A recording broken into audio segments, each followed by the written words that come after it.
My name is Will. And I'm Karen. And unlike Mulder and Scully, we both want to believe. So we've embarked on a journey of discovery. We've talked to people deeply entrenched in the spiritual and metaphysical world. We've thrown ourselves into weird and wonderful experiences. I even joined a coven of witches. And wait, you joined a coven? Yep, all in the interest of finding something. Anything. That will prove that there's something beyond this physical, three-dimensional world we all live in. This is the Skeptic Metaphysicians.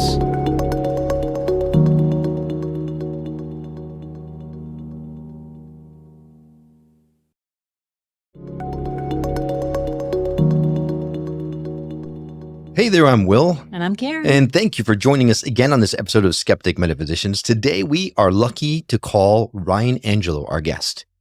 He has consulted, Karen, I think he's probably one of the most sought after people we've had on the show. Ooh. Yeah, because he's consulted for billion-dollar companies. Wow. He's conducted multitudes of workshops and sat in VIP circles as an advisor. So basically, he's an advisor to VIPs.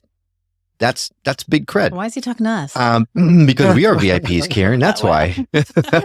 Well, we call each other that, but nobody else does. Well, maybe it's not sticking. It's not sticking. It's gonna happen, right? You fake it till you make it. Is what they said. Well, see, Ryan though, he had a spiritual awakening that ended up spanning a decades-long exploration to try to bridge the spiritual and the psychological, and he received inspiration from Archangel Michael and Lady Faith. And we're going to dive into Lady Faith a little bit because the only Lady Faith that I know is a music artist. I don't know that he's talking about her, but and he is on a search to help human beings master consciousness. So that is right up our alleys. I'm excited to welcome Ryan Angelo to the show. Thanks for coming on.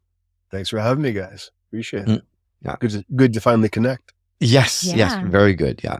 I gotta say, I'm a little starstruck, right? Because you have been in the presence of massive people. And to Karen's point, why are you talking to us, right? Oh, there are no massive people. So you have a lot of individuals out there who have this appearance of wealth and these really polished personas, but they're miserable, a lot of them.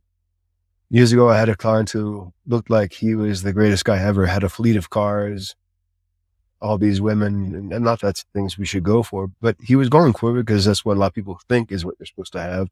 Mm-hmm. When they hired me because he was suicidal. And the sadness in that was he was disconnected from his true self. He was disconnected from the soul. He was living in his lower ego. He was caught up in all this madness that all of us are trying to get disconnected from. Both of you work in TV, so you know as well as I, there's a lot of personas. There's a lot of superficiality there. There are a lot of, even in our arena, there's a lot of spiritual egos too, where someone wants to show up and be like, look at me, I'm the queen of whatever. And they're wearing their little cute crystal necklace and they're shining whatever. We live in a world right now where the lies are breaking down, right? That's what's going on. And we're assisting and helping facilitate the breakdown of lies because lies have zero benefit to anybody. But lies require life force to sustain themselves. And so those of us who work with this sort of redeemer archetype, alliance, I call it the unseen alliance. It's the old axiom of resurrection and life. Death and decay doesn't fit into that equation, right? And so a lot of these personas, a lot of these different things like fake it till you make it and all this nonsense is breaking down because it never really was. It was just a well-crafted lie. And those who crafted it are so miserable, it's astonishing to me that it can even exist. And that's part of what's going on too, is there are those who are in call it the anti-light side of the force who want to jump ship. Like they're just done. That was one of the biggest things that happened on the mountain as I came into contact with Archangel Michael's quality and his energy.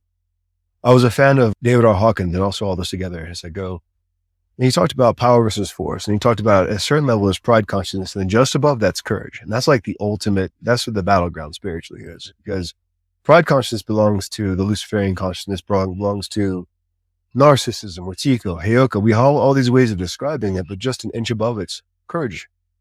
The idea of I can do this. I don't have to defeat you to be happy. I don't have to make you small to be happy. I don't have to berate you to be happy.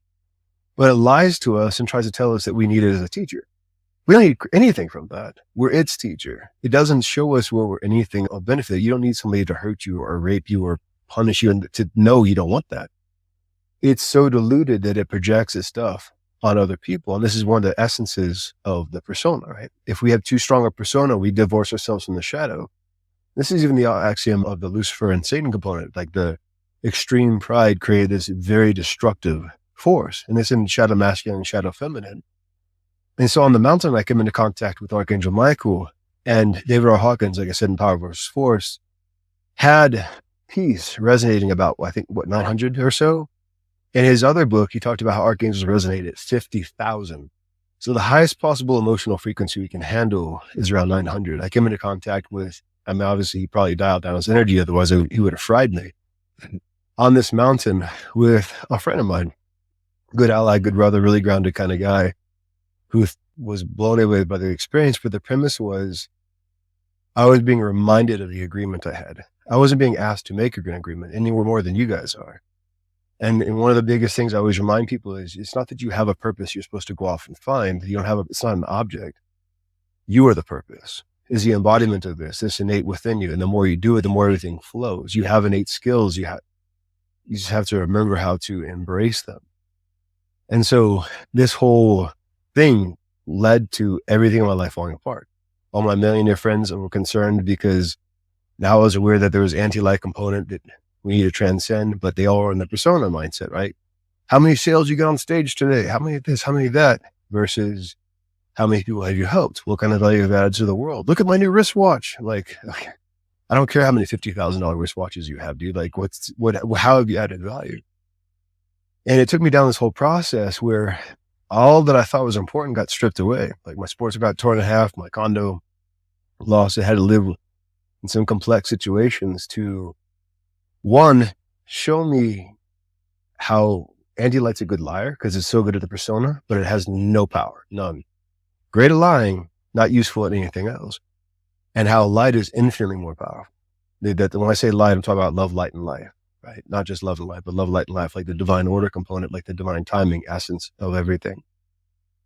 And so going back to the start of this, a lot of talking, and I'll be quiet and listen here in a second, is you ask, what's the difference between these people who are these billion-dollar corporations and these millionaires and all this stuff and people? Nothing. Honestly, some people have trauma that they live out so extremely to prove they're lovable that they perpetually trying to fill this void that they created with money and sports cars and this, that, and the other. And they look all shiny, but they hate themselves fully and utterly and absolutely. And what's happening is I think there's a big return to authenticity that we're all experiencing, we're helping facilitate. And it's, for instance, an example I can offer is you both are fundamentally physically exhausted, you said, but yet here you are, right? You had this whole thing, you had all these different shows, you hopped on, we chatted for a few minutes, and you're on this, because I even offered to reschedule, and you're like, no, we're here, let's be present. And even though there's a fatigue present in the physical, who you are is continuing to hold this space. Yeah, no, we definitely, we believe in divine timing. We believe in everything happens for a reason. And even though we are quite tired from a long day, we honestly look forward to this. When we hold space for this type of thing, when we sit behind these microphones, it's energizing in and of itself because we get to speak with people who are on the same path, in plural, that we are in. And we get to learn from people that are perhaps further along than we are. And it's energizing in a very broad sense. And I would also say beyond energizing, it's also very calming. Because we're hearing these messages, we're feeling the energy and the vibrations. And it just, at least for me, it just puts me in a place that's, I like to be in that place. So it's healing. It's wonderful. Definitely. And please don't worry about talking because we actually would much rather we just shut up and listen to someone who knows what they're saying much more than we would need to ask questions. But before we go too far down the road, you mentioned the mountain, and I did a little bit of research on you. I don't know that our audience may know you as well as I do now, so perhaps we should go back and talk about what mountain, what happened, and how did you have a spiritual awakening that changed everything for you? So I was a executive consultant. I was working in the background to help leaders lead, basically. That was kind of my function. Long story short, to condense it, I was guiding the leaders through a visualization process. One of the leaders who's an old soul ally of mine, soul brother, one of my best friends even now, had this strong intuition to have me come up to British Columbia for 11-11-11. Now, knowing him now, the fact that he asked this is mind-blowing. Talk about purpose happening. It's the opposite of his personality. Even to this day, he can't believe it. He invited me to come up. So here we are. I'm hanging out with his family. I had gone for my ego because I thought, this is a good opportunity to bridge more business purpose and all this kind of stuff. Higher self had a different plan.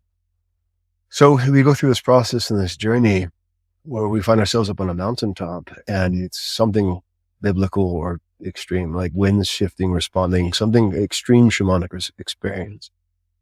And the premise was that part of my function is I've come here to assist incarnated angels. There's a lot of allies who are loyal to the Creator who've come here to assist humanity in this whole process. And you hear a lot of them, but my function is to help angels, to help the incarnated angels. And I work with light workers as well. But the thing about we who are of the angelic lineage, we're masters of oneness. We just get that. Right? So our innate empathic capabilities are fantastic. We know how to help everybody. It's who we are, it's who we've been, even before we decided to come into this form. Because when the fallen consciousness did happen, and there's lots of different perspectives around that, but really it came down to pride. It's not that we need that to learn. It's that the only thing it has to teach us is it has nothing to teach. Like once you understand that narcissism is not helpful, it's lost all of its benefits. I mean, that's the whole lesson it has to teach. Like a narcissist is going to betray you. Like, can they transform? Sure, but you can stay in that with them for eternity. And for those who have been in toxic relationships, we know that. So a lot of angels, a lot of incarnate angels, a lot of light workers, we've had very toxic things in our lives, right? Whether it's parents, whether it's relationships, whether it's whatever the case may be, because bright light attracts bugs. God bless them. We love everybody in Kumbaya and all that, nice stuff. At the same time, enough is freaking enough. Like, I don't know about you. I'm sick and tired of having people trying to siphon life force from me. And some do it consciously. There's dark, art practitioners that I don't enjoy. And I'll just say this really fast. You're listening to this, and if you're dealing with this, just remember the old axiom, what's mine is mine, what's theirs is theirs. That's one of the most effective ways to disentangle from that and pull your energy back to you, because a lot of times what they'll try and do is psychically get you to feel frustrated back or to convince you you did something wrong. The whole premise of the vampire bite or the Antichrist consciousness is to get you to doubt yourself a little bit. Doubt is not natural. It has zero purpose whatsoever. It never has, never will. But those who play in that, they like try to get you to doubt yourself a little bit, because if you don't, you're in Christ consciousness, they can't reach you. It's like, there literally is a line that was drawn. A lot of people who are coming to the spiritual, a lot of times we expect everything to be perfect, right? And then sometimes like a feedback loop or a shutdown on it. The microphone wasn't perfect. Oh my gosh, the universe is imploding. It's like, no, dude, you're on planet Earth. Like, chill out. It's a microphone. Don't worry about it. This is part of what I've seen a lot of incarnated angels or a lot of light workers is we've taken on too much for too many people. Like, truly, we're at the point of enough is enough. And the idea is we know oneness. Our job is to be a higher selfish now. It's about pulling energy back. It's not about hurting or denying anybody anything, but if someone keeps falling in the same hole and calls to you, jump in with me, help me, at a certain point, you're the one responsible for hopping back in the hole. I mean, tie a rope to the tree and throw the rope in so that they can do that. You put tools on the table like, hey, here's a book. But if they keep trying to get you involved in their delusional madness, face a part of you who feels like you have to rescue for eternity. Because that's the trap. Enough is enough. I mean, honestly, because a lot of us who have this healing nature, some of us have gotten addicted to the drama a little bit, right? We know how to get in the trenches. We know how to go in the rescue missions. We get all this stuff. We've done it for so freaking long at this point that it's natural. Yeah. But it also is not fun whatsoever. It sucks. I mean, it's pointless. And so the biggest thing I see with all the clients I work with is actually facing the fact that you're loved too. It's funny how a lot of us are so good about loving everybody. And we took on, help space for our parents, help space for so-and-so, this, that, and the other. The challenging thing about being that loving is facing that you're loved even more is a whole different ballgame, because it shifts your reality. And if you look at the themes you've had in your different dialogues, there's this concept or this continuous theme of we have so many semantics. Semantics are irrelevant. This new phase of existence, right? This new possibility, these new timelines. And the past can't exactly exist in the future. You can retain the wisdom, but if you're tied to the past and you keep repeating the cycle of, I got to rescue, you're not hearing the cycle of, I'm allowed to be free, I'm allowed to be free, I'm allowed to be free. And that is the big thing we are working on, in my very humbled opinion. Well, it's funny because sometimes we have guests who come here specifically for me. Other times we have guests who come here specifically for Karen. And I believe that you are firmly in that camp for lots of different reasons. One of which, Karen, I hope you heard what he said about doubt for when we weren't that. Sneaky little son of a gun, isn't it? Oh, yeah. Oh, yeah. But so worry is like the herald of doubt, right? Worry is going to use your cleverness and your intelligence. Like, hey, maybe you shouldn't have said that. Maybe you should have this, right? And then it's like this little creepy thing with his little fishing hook, right? Instead of it being in the boat, it's under the water. It's like an angler fish, like the shiny little thing. And as you give into it, then it pulls you into doubt. And it's like, I've done something wrong. But when you've done that, you've slipped back into pride. And now it's like all this stuff's like, get on, man. It's like all these thoughts coming in, all these sharks or whatever the case may be. But the interesting thing too is our buoyancy is getting stronger too. Like I'm sure if you do hit the doubt bubble, because there's always reasonable doubt, right? It's always some sort of logical thing, or it's in a perfectly emotional sniper shot. But there's this natural resilience. It's there. You can't deny it. Like more and more, you're bouncing back faster, and less is it able to get you off path. And even when you're fatigued, when you're vulnerable, there's still this awareness has gotten stronger. This is your Christ armor, your Christ consciousness, anointed conscience, or whatever word you feel best with. I call it the unseen ally. It's just there. So apologies. You said number 2? Oh, no, there's many, many numbers. But number 2 is the fact that we have gotten confirmation from many, many people that Karen is one of those reincarnated angels or incarnated angels on this planet. And she is, I mean, how many times, Karen, have we talked about the fact that, I mean, you've got the things you've gone through as a savior, right? The men that you've dated that really that throws so much dirty laundry out in the open. But everything you're saying makes perfect sense in a lot of ways. As you're speaking, I'm thinking back on conversations I've had with Karen. It just makes perfect sense that you are here for her today. So I'm grateful for that. Well, I'd say I'm here for both of you guys. I'm going to tease you and see, divine timing in the structure is perfect. It doesn't always do an either or thing. And I know what you're saying, and I agree with what you're saying too. But you're helping hold space for an angelic being, right? And so which means you have either a direct lineage to that, which you may not be aware of, maybe you are, or you're connected or part of the team. Yeah, I know of no lineage. I do believe that Karen and I have incarnated together quite a bit for me to help her time after time. So I'm grateful. I am very, very grateful for it. But I'm going to tease you and say that she's helping you too. Oh, no doubt. No doubt about it. I'm learning a tremendous amount. In fact, I tell her 1,000 times a day, like, oh my God, I don't deserve you, but thank you for being here, because I'm learning so much from her. Without her, I would not be here. Trust me, I would not be here in any way. But that's the whole premise of what I'm saying is you guys do deserve each other. For all the nonsense you've had to tolerate, think about what it took to get to this relationship. Yeah. And we were joking before we hopped on the call. It's like this type of a love is a real thing. You're an example that is real. People are looking for it like, it doesn't exist. Yes, it does. You're evidence of that. It's part of the purpose you embody.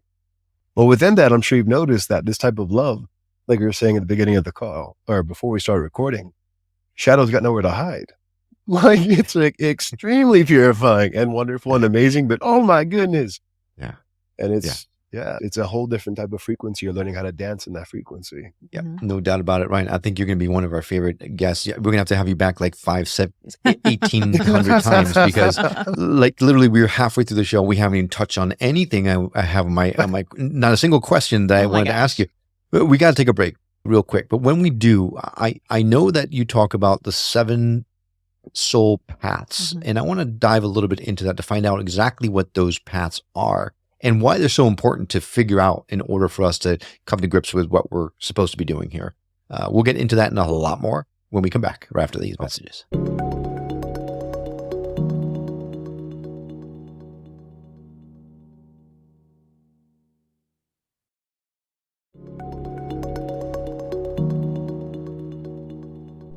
Welcome back to the Skeptic Metaphysicians. We are talking to Ryan Angelo, who is frankly blowing our minds. We don't Ryan, you should just have your own show and just sit there and talk to people, because I think people would sit there. And in fact, you have. I've seen pictures of you on stage talking to thousands of people. So this must be very comfortable for you. But right before the break, we talked about the 7 soul paths and why there's something that you kind of have to wrap your head around in order to really, truly embrace your reason for being here. So can you touch on those soul paths for us? Let us know what they're about. What are they? And then we'll go from there. Absolutely. So before I do that, let me explain. Part of the spiritual awakening process is overwhelming because your comfort zone is being stretched. And so when that happens, you experience this thing we call ego death, which sounds terrifying, right? It's like right out of the bat, like ego death, that sounds horrifying. And then there's this whole creepy shadow thing you're supposed to deal with and integrate. Like, what's that all about? And so the landscape is actually beautiful and wonderful, but what you're doing is you're disentangling yourself from BS. Like truly, you're disentangling yourself from utter and total nonsense. And the reason why it seems terrible is there's certain things that don't want to let go of your life force. They don't own your life force, but they're hungry and they're ridiculous. And even that sounds scary, right? So, well, we've all come into a room where we're in a positive mood, like, oh, everything's fantastic. And there's one person there, it's like the serious one. And it just sucks the joy out of the room. And everyone's like, I'm sorry for laughing. I didn't mean to offend you, did I? And it just gives you a look. And then wants to tell you about drama or something, and then or blame you for something. There are factors that are not in alignment with a greater purpose. They just aren't. They're going to try and convince you they are because a liar needs someone to listen to a lie. The second you embrace, you don't have to listen to lies anymore. Truth starts presenting itself to you in the way you're able to handle. You're never given more you can handle. You hear all these experiences about, oh, this amazing thing happened, this extreme thing happens. It depends on how much you want to sign up for. Like you can sign up for the extreme ridiculousness. I don't advise it. I did. I got my ass kicked many times. Forgive my language. Like there's a couple of times I'm on the planet and still alive only because of divine grace. That's my personality. I got a Scorpio personality and I got an Aries moon. So I'm like, well, let's do it. Mm. And so you're speaking to a Gemini. So I'll get you, brother. I'm right there with you.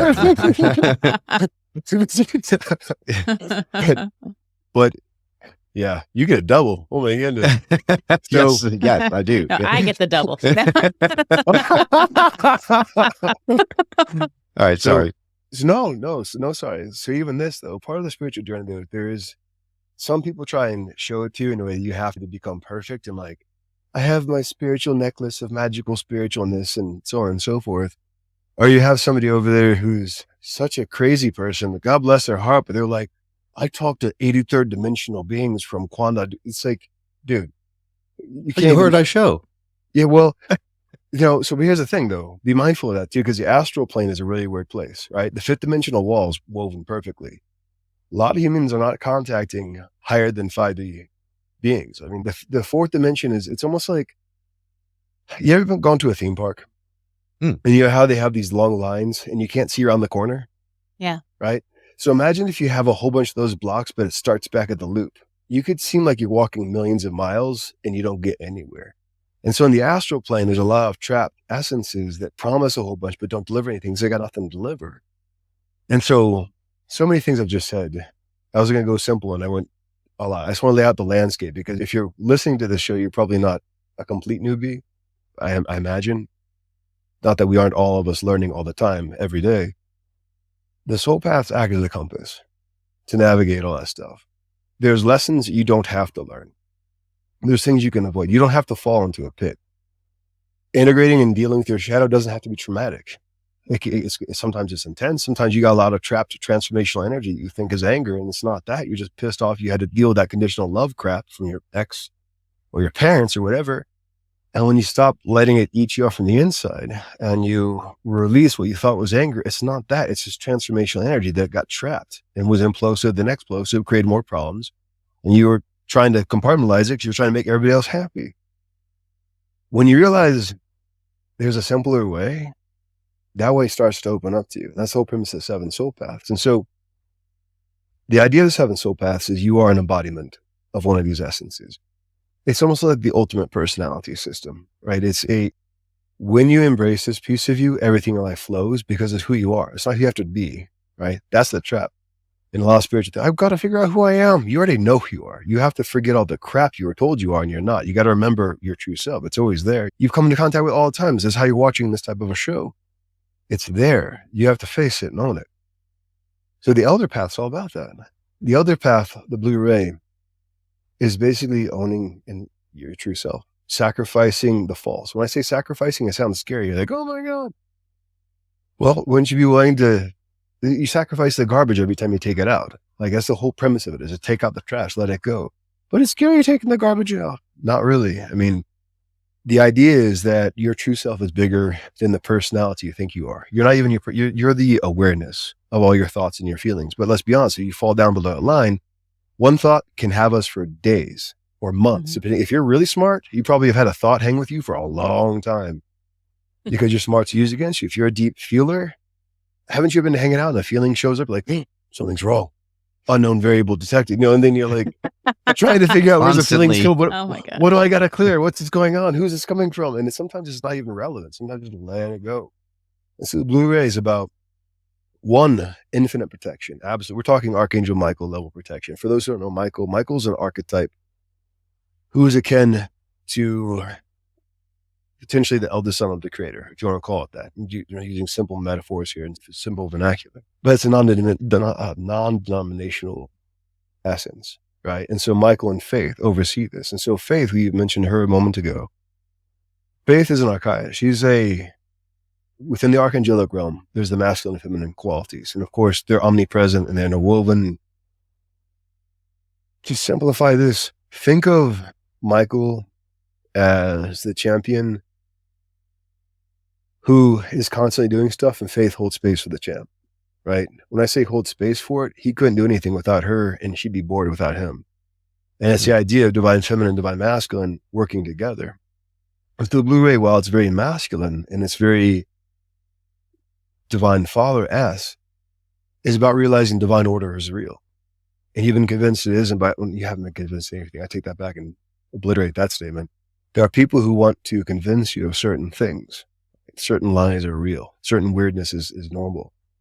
It isn't. You're not crazy. They are. They want you to think that their way of doing things is right. And so the fact that you can see through that stuff shows you have that line. That's the idea that the Blu-ray, the path of the elder, is a direct line to the creator. With that, everything else is possible. And that's getting above the pride line. It's like, I have support, because you do have support. When you accept that, it shows up in ways you can't necessarily control. But when you stop feeling like you have to control everything, which good luck, because most of us are achievers, right? And it's not luck, it's practice, by the way. So if you're like, why haven't I got this lesson? It's because your achiever is not acknowledging how much you have achieved. Mm. When you allow yourself to appreciate just how much you've progressed, you find that there's been this perfect plan the entire time, and you're a part of it. Path of the Awakener has to do with wisdom, understanding, and discernment. So it's essentially sort of like the child, learning lessons. It's about embracing 3D life and accepting it's there, and letting your mind be washed of these erroneous beliefs. Like, we have to experience time. A lot of people are like, I'm going to bypass everything. I'm going to be a 12th dimensional so-and-so. And time exists for a reason. You can't bypass it. Like, it's built into the equation because time's your ally. A lot of us fight with time because we're achievers. Like, I should have accomplished 87 things, but you don't hear the should in there. And the should doesn't belong to your truth. The should is like stopping you from seeing you accomplished 87 things. I'm like, my gosh, chill, breathe. Why you enjoy your life for a little bit, please. And so Unifier Path's about essentially the Holy Spirit essence. It's about spiritual discernment. Let's be honest, there's some people who don't respect love. I very much have extreme harsh judgment with these personalities. I don't like narcissists. I don't like people who bully or mess with empathic people. I'm very much I don't like them. And I realize that's where I'm learning more love and more compassion. It doesn't mean that their conduct is acceptable. It absolutely is not whatsoever. But the idea of love in its purest form is so powerful, no one can contest it. And so if you can have a bigger love field where you can see a narcissist, but not try and rescue or change the narcissist, or if you can be in a bigger field of love, you become like a lighthouse that creates change just by being. You emanate that field. But love flushes up the shadow. So people walk in the Unifier Path are these amazing artists, but a lot of people will try and fight with you because you're scaring them with how loving you are. If you walk in the path of Purifier, you're in a place of discipline and joy. It's like the fulcrum or core of all the paths, the path of Purifier. It's the idea of ascension, right? A lot of people talk about ascension. What is ascension? Every second is an ascension. Every second, every microsecond, you have so many thoughts possible. We could talk about the guy who cut me off in traffic, or we could talk about the majestic eagle that flew overhead today, right? Then we could take another tangent, like the majestic eagle meant this, majestic eagle meant that. Every second you have different possibilities. And so the idea of discipline is that there's always an opening where joy is, because joy is divine timing and synchronicity. And the thing about joy is that joy always contains love, but love doesn't always contain joy. And if you're in a real relationship, you know that more than most.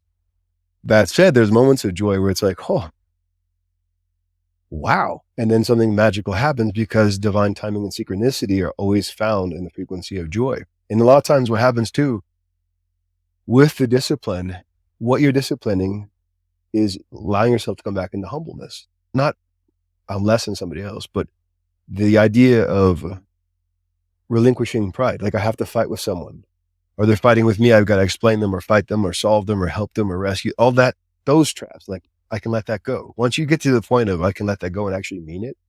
And remember the statement, what's mine is mine, what's theirs is theirs. And you focus on your own training, your own process, things work out in ways that'll blow your mind, like truly. And so the last 3 paths, manifestor path. Manifestor is about truth and science and vision. It's where prosperity is, but it's also where harmony is and healing. The interesting thing about a lot of people want to be in the manifestor path because it sounds really cool and exciting, but it's truth. It's utter and absolute truth. Subjective truth is not truth. It's tainted truth, if truth can be tainted, or it's a partial truth.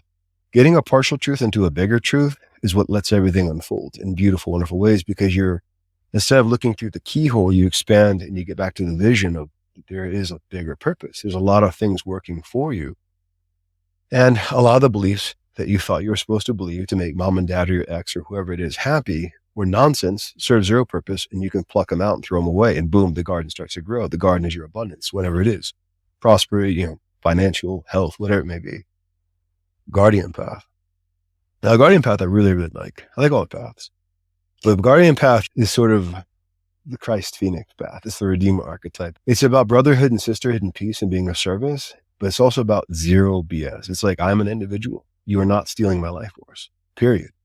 And it's not hostile. It's kind. It's kind about that. So it's like the narcissist is trying to get your stuff. It's like, oh, no, sorry. Keep it. You can't have it. I love you, but no. Yeah, exactly.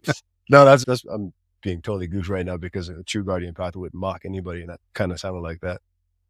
But it's recognizing that you're allowed to have compassion with those who, you very much disagree with, and they are very envious. A lot of us deal with the envy component. Envy is a very clever angle, but guardian path is about transcending that, realizing everybody's their own distinct essence, and realizing you as the individual is truly way more than you think is amazing. I think it blows your mind. All of my clients who work with me for even X amount of time, like even a month, they come back and say, this is impossible. And my response to that gets better, because it does. It keeps getting better. And the idea of the Redeemer archetype and resurrection and life and the guardian path is that if you appreciate death and decay is just simply the absence of life force, it's pride consciousness. And you come into this Christ consciousness and come to courageous consciousness and ask the question or say the statement, what if I can, or I can? Different reality, entirely different reality. And it's about transcending narcissism. And so then the last path we'll talk about is the mystic path. Mystic path is what happens when masculine and feminine fully and totally embrace one. Guardian paths when they respect each other. Mystic paths when they're essentially unified. A lot of people also say I want to be a mystic path. It sounds so cool. I want to be a mystic. Yes, but it's also about forgiveness, right? And the idea of forgiveness is to forgive to release. It lets go of the entanglements. Because if you think about a lot of our challenges, is where stupid men attack women, or stupid women attack men, or stupid men attack men, stupid women attack women. And then they create all of our problems. And we're supposed to pick a side here. And it's like, dude, masculine and feminine are equals, absolutely, in every possible way. And the lack of that acceptance creates all of your problems. It's where all your harshness, your victimhood is hanging out. It's where the bully and the victim traps all linger. So forgiveness is about diplomacy. It's about alchemy. It's about transmutation. It's about converting darkness into light by practicing the essence of forgiveness. And forgiveness is an authorization of toxic actions. It's the idea that I'm not going to psychically linger in your delusion with you. That sounds a little bit harsh, but it's, I honor you. But yeah, I know I'm going to go for a walk. But those are the 7 paths in a very, very quick fashion. So is everyone already on a path, or do we have multiple paths? Can you choose a path? How does that work? So you're always working on all the paths to some extent, but one path is you. It's almost as if you're constructed from it, like from the source of creation. And the thing about that I've heard a lot of people what if I don't like my purpose? I'm like, your purpose is your greatest joy. Always. Your highest and most absolute joy. Where your greatest joy and peace is, that's your purpose. And well, how do I make it work in this world? That's what we're here doing, is we're learning. You're listening to this message. You're already working in it. Here's an elder path. You're surrendering. You're letting it unfold. Awakener path. You're learning something new. Unifier path, you're loving yourself by listening to this instead of nonsense on the news. Purifier path, you're being disciplined and becoming curious about this joy thing. Manifestor path, you're letting a partial truth get bigger. You're looking for truth. Guardian path, you're owning your sovereignty and autonomy by being here. And then the mystic path, you're letting go of trying to control the show and you're letting it unfold and you're seeing how it plays out. And from there, you make determinations. And so we usually have one path as our core path. And then we have maybe another one that we're working on. We always do a little bit on all the paths. But if you recognize some of path of elder, right? So path of elder is about truth. They're about the spoken truth, about protecting, about, about really holding the line against anti-light and the light. This is the Archangel Michael component. But my other path's my own person. I'm not going to talk about that. So there's always things we're working to improve, right? Like, do you have a show? Do I have a show? No. We're gonna. I have a whole process to let people move through. It starts with the unseen ally, right? It's the first step, is the unseen ally. But we're gonna do something now too, where I'm gonna have a bi-weekly members only call called the Unseen Alliance. We're putting that all together right now, and I actually recorded the invitation before our show, actually, because Michael's been asking me to do this for a while. Usually when Archangel Michael makes a request, it's more of it's like, for those who work with Archangel Michael, he's the most loving, benevolent guide ever. But if he puts truth on the table, it's straight up truth. You can dance around it or wait. But if you do, you really wish you hadn't. Not that you're being punished or anything. It's because it's like, damn, I missed out on it. I should have gone, forget my language. That's taking form. That's been in the works for a while, but it seems it's taking form right now. And I asked because notice I didn't say a single word as you're talking through all these paths, because I could just sit and listen to you. You are the type of guy that I would love to be. Right? No, that's not true at all. I'm going to cancel that. No, we're going to stop that. You're the type of guy you'd love to be. And I understand what you're saying, and thank you, but let me also talk. Because I've been talking a lot, so let me continue. Wait, let you talk. No. So here's what you have done instinctually. You've seen a deficit in this reality of truth. You have used your skills to create an opening that most likely is not paying you one end of what TV does, right? So if you go into superficiality, you can make billions of times more. But your true selves have decided to give this time and this energy to create a space for those who are sent to you, to put various types of truth on the table for those who are sent to hear these messages. Yes. And so that, frankly, like, my function is to help souls like you, like, as you're helping the helpers. And this is one of my friend on the mountain we always talked about. So it's the idea of assembling the forces. Now it sounds a little intense, maybe it doesn't, but the Unseen Alliance is those of us who are angels and are these warriors. We are the ones who have all the power. The other side has lies, like, I have machine guns and bullets. We have lightning bolts and hurricanes. I mean, it's our alliance is much more powerful than can be even quantified. This is why fear is pushed on all the different shows, and why there's so much dark stuff put out there and like all that nonsense, is because you as the individual, by being who you are, made this eventuality possible. And so you want to be who you are because you are being who you are. That's the whole premise of it. But I hear what you're saying. I thank you. You just, the way that you think, right? That's what we all are trying to get to the point where I don't know you other than the research I've done and this conversation that we're having, but your mindset, the way that you express yourself, the thought processes, the picking of talking about the eagle versus the calamity that's happening, right? All those things, that is what one strives for. You are not up on pop culture. You are in a frozen tundra right now, in the middle of nowhere, in a vehicle talking to us right now, right? You are living life, and you are living life from your truth. And that is unbelievably commendable, because most people would be too afraid to do that. When we talked earlier about you saying that we are all growing and we're stretching spiritually because we are uncomfortable, we spend a vast majority of our times trying to keep ourselves comfortable. And you're out there purposely making yourself uncomfortable for the greater good. And that is amazing. And for that, I say, damn, you are freaking cool, dude. So are you guys. You guys are exhausted, and here you are holding a call. That's the nature of it too. So I always tease my clients, like, you have to see your victories. You have to acknowledge them. Don't ever bypass a victory. Don't ever climb a mountain and overlook it and say, oh yeah, of course I did that. This is not no of course show. You could have been tired. You could have done other things. I offered you guys an out and you didn't do it. So that's what I'm asking you to look at. That's your true self. That's your unseen ally. This is what it is to embody it. And the idea of getting to where somebody else is, you don't want to go around. That's freaking cold here right now.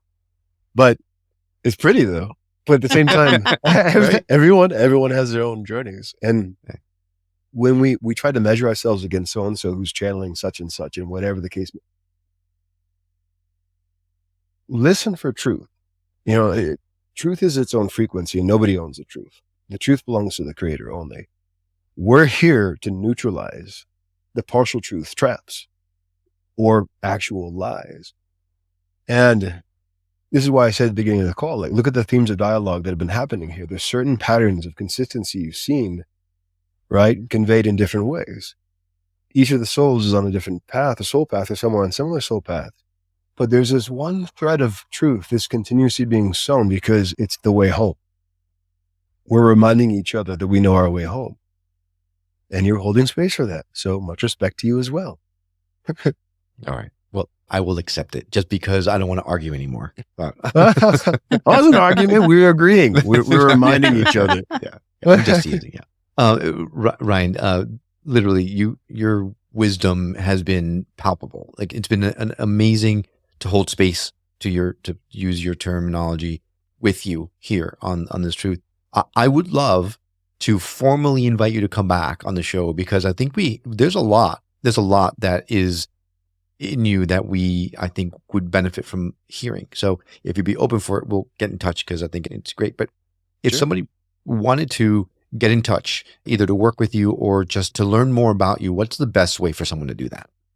So unseenally.com. And unseenally.com. It initiates a process. And the way I do it is I don't try to sell anybody on anything. I put truth on a table, and I don't work for free because you have to value this. A lot of people value a piece of pizza more than they enjoy a book, and it's like, which reality do you really want to be in? Not to say I don't enjoy pizza. I love it too. But if it goes between a life-changing book and a piece of pizza, I mean, come on, get to the book. Don't ask me which one I choose. Okay. It depends on the moment. Right now, it's it's like, it depends on the moment. But the thing about that is that the pizza the book will be there though. Right? If you're not ready for it today, we've all had this happen where something was given an opportunity or possibility. And we're like, no, I'm not going to do it. We get distracted or whatever the case may be. When we come back, we're like, damn, I would have saved myself 3 years of frustration if I would have just listened to that one thing. And so, but it's there and nobody's judging you. Like, the high levels of guidance, they just want to see us get it. And so even if you missed it on the first pass, because pizza's really good, where the metaphor is, like that thing, the book's still there, right? And maybe it'll show up in a different form, but your unseen ally is so masterfully skilled at working with you that this is why you guys are doing the show, despite, because you could have people in the industry be like, oh, these weirdos are talking about spiritual stuff and this, that, and the other. And you guys had to make these decisions to own this and to be that level of authenticity in a highly superficial environment to hold this kind of space. And you don't know what kind of ripples you've had. Somewhere, along the lines, a mom listened to this and she had a different type of interaction with her child who went to school, had different type of light is, we have all the strategy. The other side has all the tactics because they're all reactive. They need us reactive because that's where they live. Mm-hmm. We have all the strategy because we work with eternity. And that's why we're here to usher in sounds kind of intense, but usher in victory. Unseenally.com. That is where you reach out to Ryan. And if, of course, you can always go to skepticmetaphysician.com. We're going to lay in the direct links in our show notes so you can feel free to access him that way. Oh my gosh, this has been wonderful. Thank you so much for coming on, sharing your wisdom with us. And we really would love to stay in touch. So hopefully that will be in the cards. Absolutely.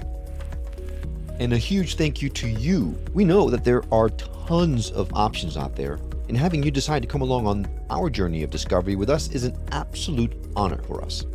If you know someone who would benefit from hearing the message we're sharing on the show, do them and us a favor and share the show with them. It will help get the word out about us, and it might just change someone's life for the better. Well, that's all for now, but we'll see you on the next episode of The Skeptic Metaphysician. Until then, take care